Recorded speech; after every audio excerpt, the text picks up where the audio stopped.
So, the UFC lightweight division is the premier weight class of the organization, and it has been for many years. It's been the home ground for super fights. It's been where all the stars are made. Conor McGregor, Nate Diaz, I guess, is welterweight, Dustin Poirier, all the big fighters, all the big names are all in the lightweight division, and it's an incredible weight class. But right now, it does have an ongoing problem, and it does have multiple problems that are slowing it down and preventing it from reaching its full potential and being as good as it can.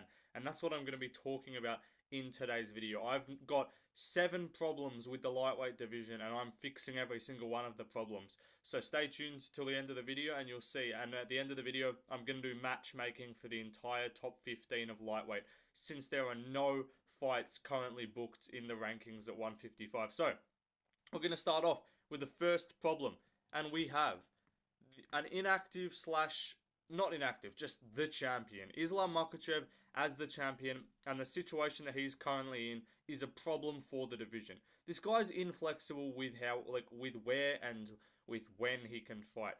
He's only going to be fighting in the Middle East, favorable treatment. It's just annoying for all of us. We want to see him fight everywhere. You want to see him in America. You want to see him elsewhere, in enemy territory. But instead, they're making up cards just so this guy can keep getting home turf, because he fought in Abu Dhabi. That was great. He won the belt. Even before that, he fought Dan Hooker, and then he won that. Fought Charles Oliveira a year later, won that. And then he went to Australia and fought Volk in enemy territory, and he whinged about not having time for his fucking IVs. He whinged about all this shit, saying he didn't have enough rehydration time. So then they send him back to Abu Dhabi for his next fight against Volk again, obviously, albeit on a short notice camp for Volk. But then he's fine. Now he's got his IVs. He looks as good as ever. He looks as dangerous as ever on the feet. And he's just a world beater all of a sudden when he struggled with Volk in the first fight. So maybe that can be attributed mostly to the short training camp. But I truly believe being in Abu Dhabi is literally just a cheat code for this guy. He's getting his fucking IVs. Also, Ramadan, obviously, fair play to him. I'm not going to shit on you. I'm not going to say to not follow your religious beliefs. But the fact that he obviously does follow Islam, Ramadan does mean that he can't fight in certain months, which does make it annoying, does make it difficult to book him. Because what would be great is if they could do October Abu Dhabi, do March or April, and then do maybe June. They could make him fight 3 times a year, but because he can only really fight he can't fight around April, he can't fight in May, or he can't really fight in May, because that would have meant he would have started his camp in Ramadan, which he can't really do. So that's annoying for him. Also, he's managed by Ali, which is just annoying, because Ali basically gets what he wants, and he decides who fights who. He'll just say, no, you're not fighting this guy. He'll try and get his other clients into a better position, which is just annoying. It shouldn't be. This sport should not have any influence by managers in terms of who gets what fight. It should purely be off meritocracy, but it's not. This guy's also already talking about 170. You've got 1 title defense, bro. Chill out. Oh, no, so he's got 2, both against Volk, my bad. He does have 2 title defenses, but they're against the same guy. One of them was on short notice. So he's got 1.5 title defenses, let's be honest. But if he fights Oliveira, his last 4 fights, if he fights Oliveira next, and I like Oliveira, and I want to see Oliveira be able to get that win back. Whether he will or not is a different story. But if he fights Oliveira, that's going to be his last 4 fights against 2 people. He's just going to do back-to-back rematches, which is just going to slow things down. Also, what needs to happen with Islam? Make this guy fight 3 times a year. People do it. Volk's done it. Izzy's done it when he was champ. As much as I don't like Izzy, he was an active champion. Fair play, he turned around quick from October. He turned around quick from October to Perth. That was in February. That was a good turnaround. But we need another one in there. Fight in May. Fight in June. Maybe even July. He can turn around. He's not taking a whole lot of damage. Because if he only fights in October and then let's say March, I don't know, 2 fights a year. I know that's what a lot of people do, but I'd like to see lightweight, when they've got so many different guys that can fight for the belt. I would like to see lightweight have a bit more movement with the title. Also, he doesn't need his Abu Dhabi sheiks to give him his IVs every fight. Make this guy fight somewhere else. Make him fight in America. Make him fight Oliveira in Brazil. I know, I'm not saying make him fight enemy territory every time. Obviously, October's reserved for him, but if he's going to fight elsewhere, you don't need to have him fighting in the Middle East twice, which I know they're going to do. His next fight's going to be in fucking Saudi Arabia, which is going to be annoying. So, also, defend the belt at least 2 to 3 more times before moving up. Like, you've defended the belt against one different person, so you have to move. You can't, like, you've got guys, Oliveira, Gaethje, Arman Sayukin. You've got other guys coming up. Like, you've got a division to clear out.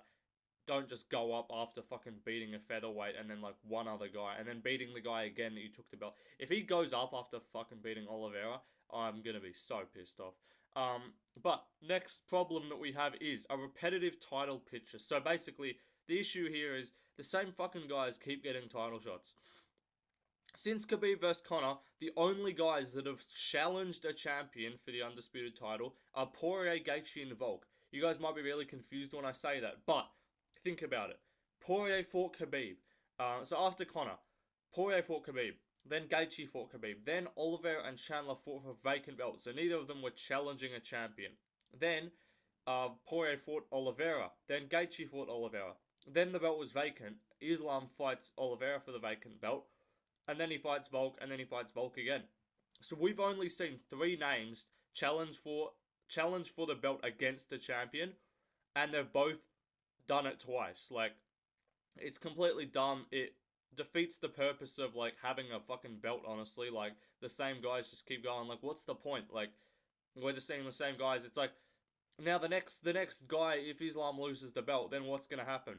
What? We're just gonna see the same guys just get title shots against the next champion. Like, it's just gonna be so dead. So that's a problem. Like, Poirier challenged, wins 2, gets another shot. Gaethje challenged, wins 1, gets another shot.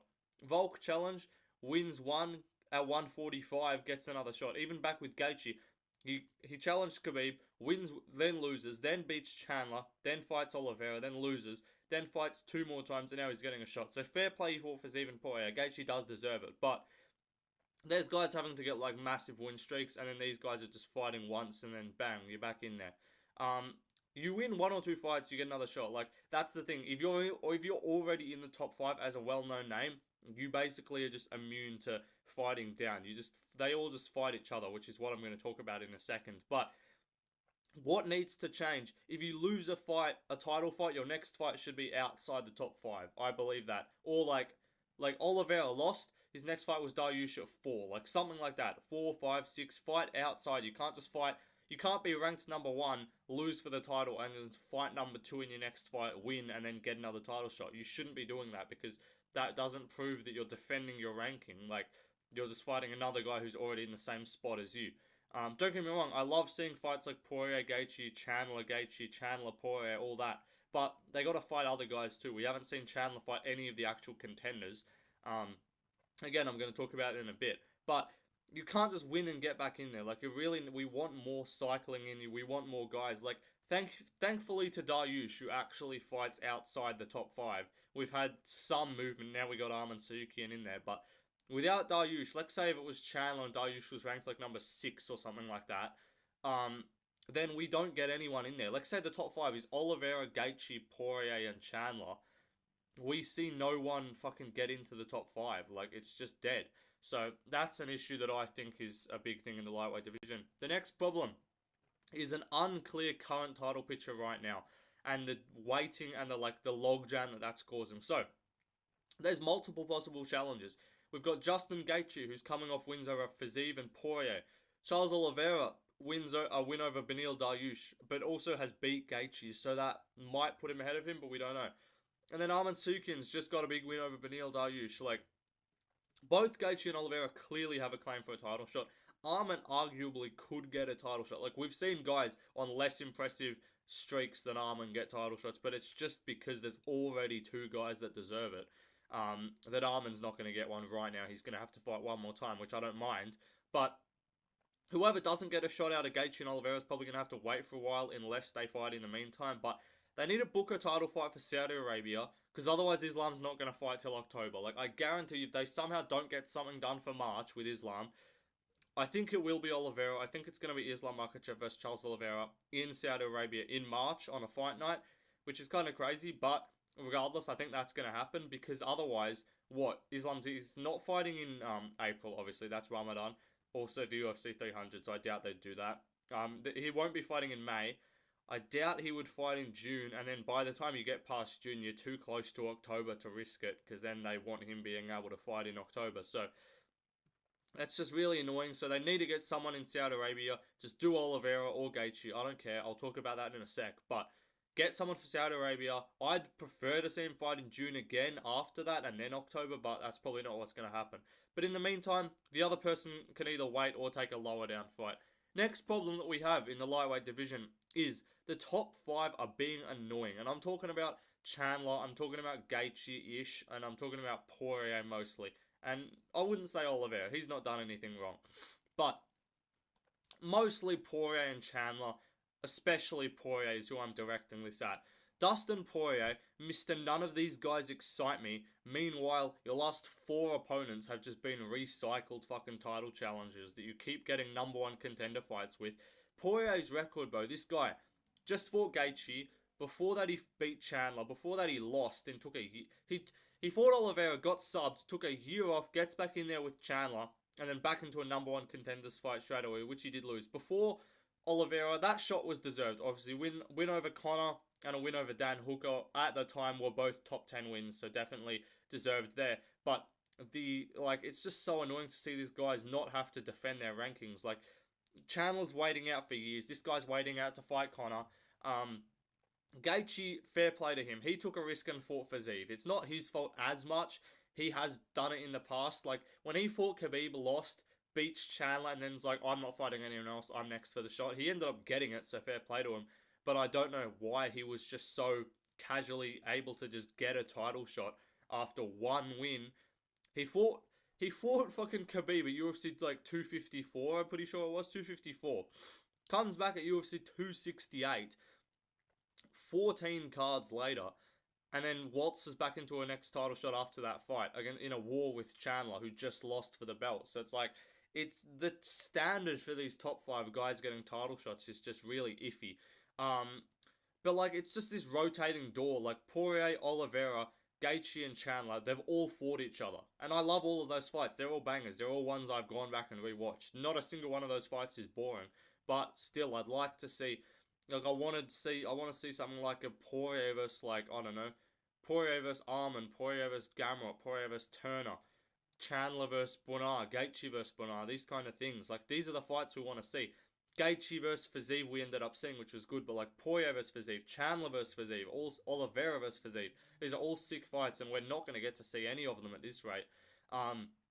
Fair play to Beneil Dariush, top 5 guy, got there from beating Tony, defended against Gamrot, and then he got his fight against Oliveira, obviously lost, then lost to Arman. But even after Oliveira, if that was Poirier or Chandler that did that, they're not fighting fucking Arman Suki in ranked number 9, they're not, or number 8, they're not going to do that. So fair play to Dariush. It's sad for him because now he's on the way down, but that's what should be happening. What needs to happen is, if Poirier ain't fighting down, move him down.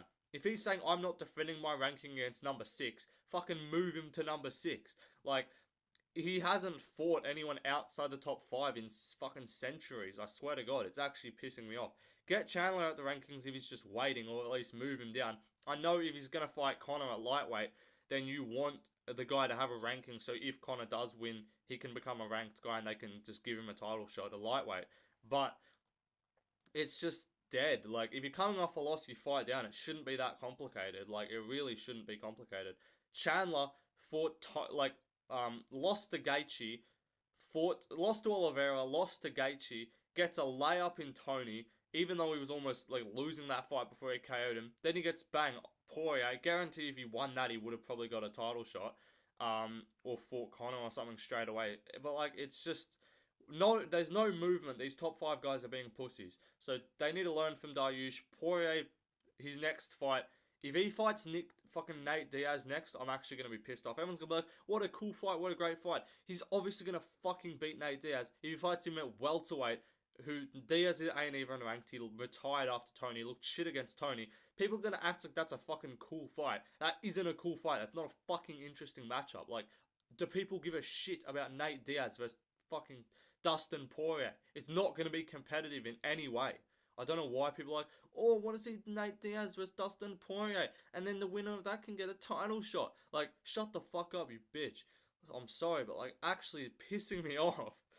Seriously, Dustin Poirier, like, I don't hate the guy, but like, he's like, you're saying none of these guys excite me. Well, then piss the fuck off out of the rankings then. If you don't want to fight anyone, then leave the division. It's not hard. But then he's like, oh, I'm too small for welterweight. So what are you going to do then? Are you just going to sit there and not fight?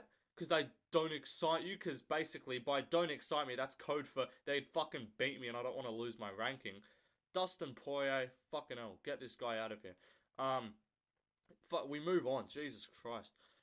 Contenders can't rise properly is the next problem. It's because of these guys like Poirier.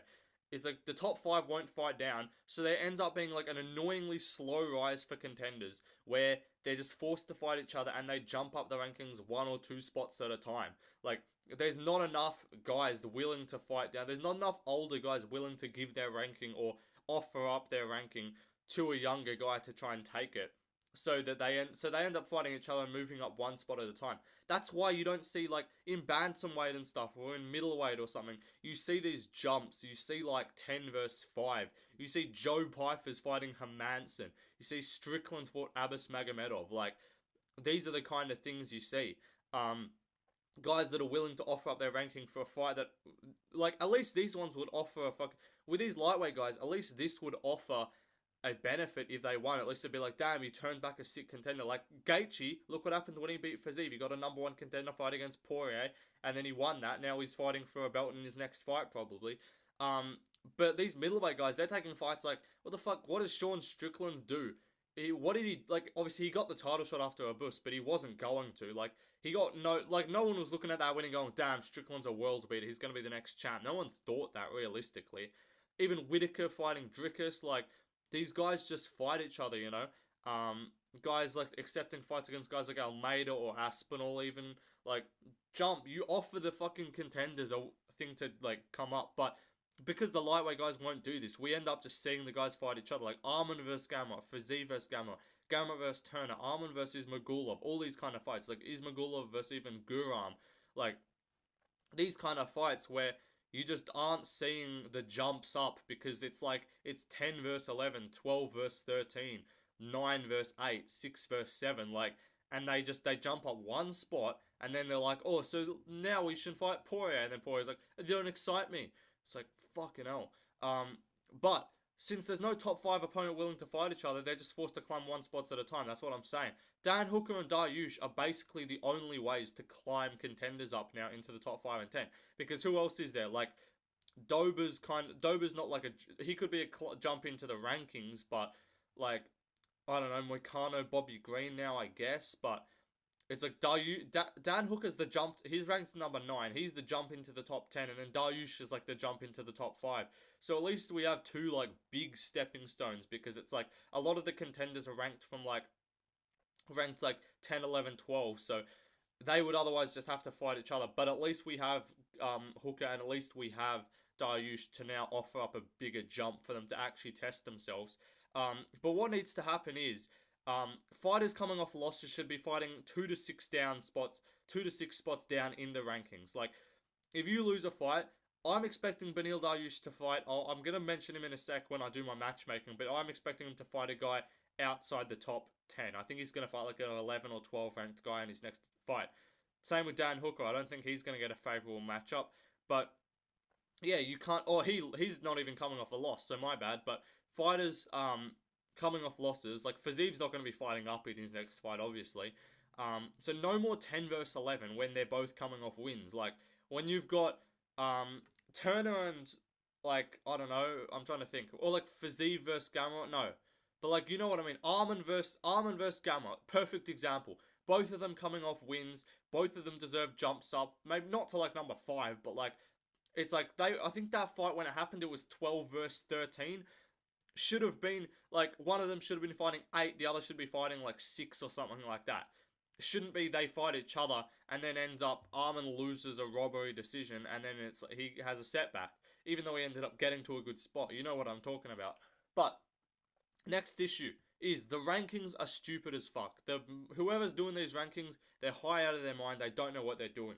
These rankings make zero sense. In my opinion, you guys could disagree.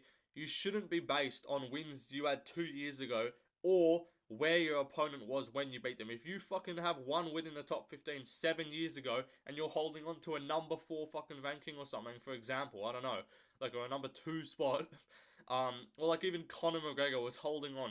He obviously he's not in the rankings anymore, but he was clinging onto a ranked spot, just slowly, slowly inching down every year. Like, he moved down one spot. His last lightweight win was Eddie Alvarez in 20, I think 15 or 16, I forget, but 2015 or 16, and he was ranked until like mid 2022. He was still clinging onto a ranking. Like, so in my opinion, you got to be ranked on where your opponents are now. If your one win fucking is on a 6-fight losing streak or some shit, e.g. Tony Ferguson, you can't be ranked number 5. Michael Chandler, dickhead. It's not his fault, but like, these media members are dumb, or whoever's doing these rankings. It's clearly Dana White's like, we don't make the rankings, it's up to the media members, but it's fucking clearly he's got some input because he wants the guys that draw bigger so you can have higher ranked fights and stuff with the stars. But should be based off where your wins are now, as I'm saying. Poirier's number 3. His ranked wins are Chandler, Hooker, and Green, which was ages ago. But like, Hooker and Green, not too recent. Chandler's the only recent ranked win, and I don't think Chandler should be ranked where he is either. Again, Chandler number 5. Man beat Dan Hooker in his debut, and that's it. His own, like, Tony was ranked when he beat him. Tony was coming off how many losses? 3 at the time. He'd already lost to Gaethje, Oliveira, and Dariush, and then since then he lost to Diaz and Bobby Green too after that. RDA's not even a lightweight anymore. No hate on RDA, he's a cool vet. I like RDA, but he's said on time again, he's not a lightweight. He doesn't fight there anymore. And plus, his only ranked wins Moicano, and he's ranked number 10 still. Like, I love RDA, but he himself has fucking said he's at welterweight now, so take him out the rankings.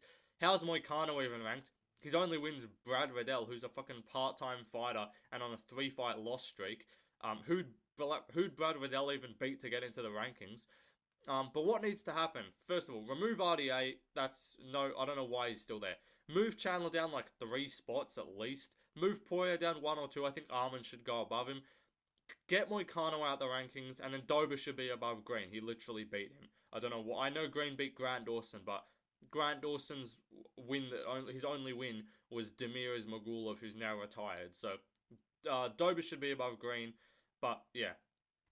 The next one is, the final problem is, right now, no fights are booked. So, let's matchmake some fucking fights. I'm going to put on the matchmaking cap, and I'm going to sort out this division and fix this whole log jam that we've got going on here. And then by, like, the end of once all these fights are done, we should have a way clearer path and, like, eye on what we're going to do. So, first fight to happen, Islam Makhachev versus Charles Oliveira, March 2nd in Saudi Arabia. I think that's what's going to happen. Whether it's like, whether you think Gaethje should get it, whatever. If you want to do Gaethje versus Makhachev, sure, do that. The next fight, number 2 Gaethje versus number 1 featherweight contender Max Holloway for the BMF belt. This is the one where, if it's not Gaethje, I do think that he's gonna, if it's not Gaethje and he has to, he's got the choice of either sitting out or fighting someone. He's not gonna fight like Gamrot or some shit like that. But I think what he might do is fight Max Holloway for the BMF belt. I think confidently he would smoke Max Holloway. And I think it's a big name to get on his resume, and even more hype. If he finished Holloway, that's a massive amount of hype to take into a title fight. Pay-per-view co-main event, BMF belt, 2024, first couple months. Beneil Dariush, number 3 Poirier versus number 4 Arman Tsarukyan. UFC 300 main card fight, I think, is where this fight should take place. Again, if you do believe that if you believe that it's not going to be Oliveira versus Islam, if you want to do Makhachev versus Gaethje and then you do Oliveira versus Arman Tsarukyan and then Poirier sits out like a bitch, then that's what you can do as well. But I'm going to say Poirier versus Arman, 3 versus 4. If Poirier wins this, no, he does not get a fucking title shot. If Poirier wins this, he fights the loser of the title fight, whatever, unless it's Gaethje that loses to, he can fight Oliveira in a rematch if he loses to Makhachev, or fight Makhachev if he loses to Oliveira. And then if Arman wins, clearly he gets a title fight in Abu Dhabi, I would say, next, unless they end up waiting out for Gaethje. I hope I'm making sense here. The next fight is Beneil Dariush, number 6. I think he's going to be ranked. I'm recording this video before the rankings come out, but right now, he's number 4. I think they're going to move him to I think they're going to move Chandler above him. So I think he's going to go down to number 6, maybe even number 7 if they put Gamrot above him. But he beat Gamrot. So let's say number 6 or 7, whatever it is, you guys let me know in the comments down below once it's out. But Dariush vs. Bunar St. Denis, number 11. UFC Paris co-main event. I think this is a great fight to make. It's a rough one for Benny. I think he would get smoked, but it's the jump up for Bunar St. Denis that he deserves, that he's proved he's capable of, and I think he smokes Beneil Dariush in a round. The next fight, Michael Chandler vs. Conor McGregor, UFC 300, probably. You know, it's number 5 Michael Chandler. You know it's probably going to happen. Not much control over that one. Gamrot, number 7 versus Dan Hooker, number 9. I think this is a great fight to make. I think it would be a solid fight. Gamrot looked actually okay on the feet against Fiziev, and I think Dan Hooker, if he can stuff some of the takedowns, could definitely win this one on the feet. But he gets his fight up. Dan Hooker definitely deserves a fight up because he's coming off wins over Jalen Turner, and then before that, what was it? It was Claudio Puelles, wasn't it? So yeah, he with Jalen Turner though, that wins aged pretty well after Turner's win over Bobby Green. So he was gonna fight down against Bobby Green when he before he broke his arm, but I think now you can give him a jump up. He's gonna be out for a hot minute. I think Gamrot's probably like not gonna get like a top 5 guy, especially because his win against Fiziev was a bit controversial with the like ACL injury. So I think April pay-per-view fight night. If Hooker wins, he fights Fiziev next. I think it's a clear setup. So Gamrot versus Dan Hooker. The next fight, number 12, Jalen Turner versus number 15, Drew Dober. Okay, so you know what the motivations are for this one. We know that Turner probably could be fighting up, but I think he's in a situation where he's only coming off one win against Bobby Green, which was a great win. He smoked him. But, as I said before, there's not enough guys to jump up everyone. Like, there's not, because he's already fought Dan Hooker and lost, so it wouldn't really make sense to jump him up higher than that. And then you end up with a situation where he's ranked higher than Dan Hooker, who beat him convincingly. So I think he might have to fight down. I think Drew Dober's been calling him out. We know why. You know, the melanin motivation. But weaker pay-per-view main card, strong pay-per-view prelim. This could be maybe even a fight night co-main. Turner versus Dober, make it happen. The next one. And then also, if Gamrot wins, then the winner of this fight would fight Fiziev instead. So obviously, if Dan Hooker beats Gamrot, he fights Fiziev next. But the winner of this would fight Fiziev next if it's not Dan Hooker. The next final fight is Bobby Green versus Renato Moicano, 13 versus 14. Maybe Bobby Green goes down, so it ends up switching 14 versus 13. Other way around. But fight night co-main. This will be a great fight. Not overly dangerous for Bobby Green in terms of the power. He's not likely to get badly chinned. He could get taken down, but I think Moicano, although I don't think he should be ranked with just that win like a year ago against Brad Riddell, I think you can give him a ranked opponent next. He's a decent name. He's got some attention, hype behind him. So yeah, I say do this. 13-14, fight night co-main. Bobby Green versus Jim Miller on UFC 300 also works very well. I know it would be weird to give Jim Miller a ranked opponent, but just it's almost like Bobby Green's ranking doesn't even matter, and you can just make him fight anyone, to be honest. So him versus Jim Miller as like a Legends fight on 300, and Jim Miller retires, definitely wouldn't mind that. Even Bobby Green versus Paul Felder, I wouldn't mind as well on UFC 300. But guys, that's the video. I went on for a bit long. If you stuck around, I appreciate that. But thanks for watching. Subscribe, otherwise Michael Chandler's going to adopt you. Like, otherwise Kerry Hatley is the ref for you versus Pavlovich. Comment the fights that you want to see in the comments. Let me know if you agree with my matchmaking. Share, otherwise you're going to get pressed by Arman Sayukin and his boys. And then follow my Instagram, Left Lane MMA, otherwise you have to fight Volk without IVs. So, thanks for watching, guys. I'm going to be releasing the podcast in the next couple days or so. Leave some questions for that in the comments too, and I'll see you guys in the next one. Peace out.